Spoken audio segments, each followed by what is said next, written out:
Azərbaycan son illərdə həm enerji keçidinin sürətləndirilməsi, həm də sosial müdafiə sisteminin gücləndirilməsi istiqamətində mühüm adımlar atıb. Bu sözləri Əmək və Əhalinin Sosial Müdafiəsi Naziri Anar Əliyev ölkəmizdə keçirilən Bakı İqlim Fəaliyyəti həftəsində çıxışı zamanı bildirib. Nazir qeyd edib ki, ölkəmiz COP29-a ev sahibliyi etdiyi dövrdə ədalətli keçid, sosial siyasətin təkmilləşdirilməsi və əhalinin rifahının artırılması kimi prioritetlərə xüsusi diqqət ayırıb.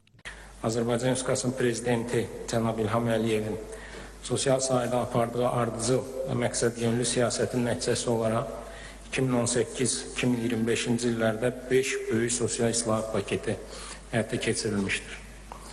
Bu islahatların illik əlavə maliyyə tutumu 7,6 milyard manat olmaqla 4 milyon nəfəri əhatə etmişdir.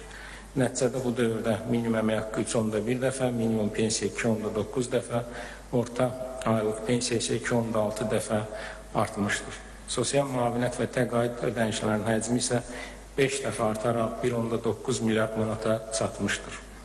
Ümumi dövlət sosial yardımının orta məbləği 2,5 dəfə artmış, yaşayış minimumu 65% artmış, ehtiyac meyarı isə 2,2 dəfə artırılmışdır. Nazir, əmək bazarında aparılan islahatlar nəticəsində məşğulluq imkanlarının da əhəmiyyətli dərəcədə genişləndiyini deyib. O, son illərdə 160 mindən çox şəxsin işlə təmin olunduğunu, 7 min nəfərin isə özünə məşğulluq proqramına cəlb edildiyini, həmçinin 16 min nəfərin peşə hazırlığı keçib, 304 min nəfərin isə peşə yönümlü tədbirlərdən yararlandığını bildirib. Təkcə ötən il ərzində 407 min şəxs məşğulluq tədbirlərinə cəlb edilmişdir və həyata keçirilən məşğulluq tədbirləri çərçivəsində 160 min nəfər işlə təmin olunmuş, 17 min nəfər özünə məşğulluq proqramına, 16 min nəfər peşə hazırlığına, 204 min nəfər isə peşə yönlü məsləhət xidmətlərinə cəlb edilmişdir.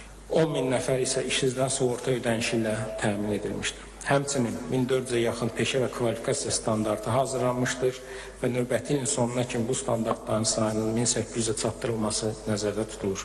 Anar Əliyev qeyd edib ki, 2019-cu ildən istifadəyə verilmiş e-sosial portalı vətəndaşlara sosial sahə üzrə bütün məlumatlara elektron çıxış imkanı yaradır. Bu, şəffaflığın artırılmasına və xidmətlərin səmərəli göstərilməsinə şərait yaradır. Qeyd edək ki, bugün Bakı İqlim Fəaliyyəti həftəsi ikinci gündən start verib. Günün əsas tematik mövzusu yaşıl keçid və transformasiyadır. Artıq ikinci dəfədir ki, Azərbaycanda keçirilən tədbir oktyabr içində yekunlaşacaq.